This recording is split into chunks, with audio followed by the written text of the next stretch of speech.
So Paul was talking recently about cognitive biases with regards to the way that we engage in politics these days. And it kind of inspired me, this and something else inspired me to go into into the economics of biases, really. And so a talk from a guy called Peter Schilling, who's a Nobel laureate. He was addressing the American Economic Association recently. I think it was in February, perhaps.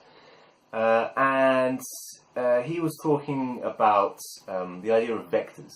And so in his language, vectors is a way that a story or a way that, I'm going to use the word story, but I guess I mean problems that we have in society, ignorance among economists about how these narratives are spread. So if there's a certain problem within society, most economists don't really understand how those problems are understood and transmitted throughout society. One great example of that is, I'm not sure if anybody saw this, there was a meme, a web page that was doing the rounds on social media a few years ago. And it was talking about how a teacher was teaching socialism to a class. And his method of doing this was to basically, so his students were complaining, and they were saying it's not fair that some people are getting higher grades, we're getting lower grades. And so this high school teacher said, okay, so what we're going to do is we're going to take the average of the whole class, and then everybody gets exactly the same, we'll flatten it out. And so inevitably over time, some people at the bottom started realizing that, okay, I don't really have to work very hard to achieve this average grade. Everyone's going to get the same anyway, so what's the point in putting the effort in? And over time, the grade got lower and lower and lower throughout the whole class. And this was supposed to be a testament of what socialism is about, which is essentially, firstly, of automatizing everybody so they're exactly the same, and secondly, that it promotes freeloading, right? So if you have a high amount of social welfare, you have a generous social welfare, then there's going to be people in society who are not going to work hard to achieve the gains that everyone else is. And this spread very, very easily. So there are obviously some very fundamental issues with this. There's a deep misunderstanding of socialism, and at least contemporary socialism, what it's all about. It doesn't really work like this, but it's spread very, very easily. And so it kind of begs the question, why do things go viral? And you can ask that about entertainment, but also about political discourse or political narratives. So you can use the examples of, on the pre-referendum politics. The Remain side, you had, wasn't exactly pro-Remain, but Mark Carney from the Bank of England, Bank of England chief, was talking about how he was issuing dire warnings about what would happen to the British economy. He was talking about GDP plummeting, about a mass exodus of investment, of businesses leaving the UK. And on the Remain side, of course, we have the infamous Red Bus of the Leave campaign, which said £350 million a week would be going to the NHS.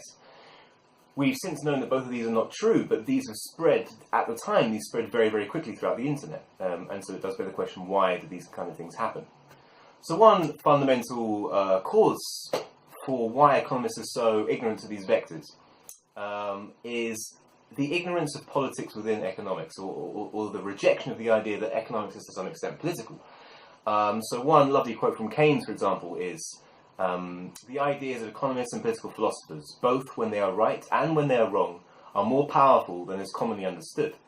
Indeed, the world is ruled by little else. Practical men, who believe themselves to be quite exempt from any intellectual influences, are usually slaves of some defunct economist.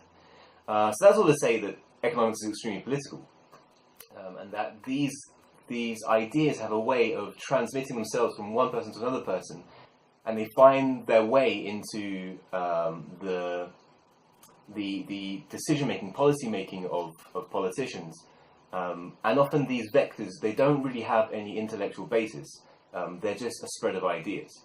And the adoption of these ideas are quite ideological and very rarely steeped in any kind of empirical evidence. So for example, we can talk about free market economics. Ha-joon of Cambridge economist, has talked about the idea that the free market is never truly free.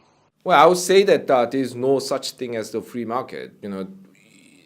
Free market is a myth in the sense that you think that some market is free, but when you think about it, all markets have government restrictions on what can be traded, who can trade, and how it can be traded and so on. I mean, people often say that our stock markets are the free markets, but do you think you can turn up at London Stock Exchange with a bag of shares and sell it on the doorsteps? No, I mean you have to go through rigorous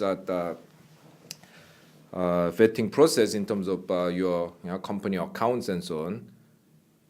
And even when you go there and try to sell your shares, I mean only certified traders can sell them, and if prices fall too much, the government will suspend trading and so on. So actually that it's a myth that there is such thing as a free market. I mean that you think some markets are free only because you so totally agree with the regulations underpinning it that you don't see them. Yeah?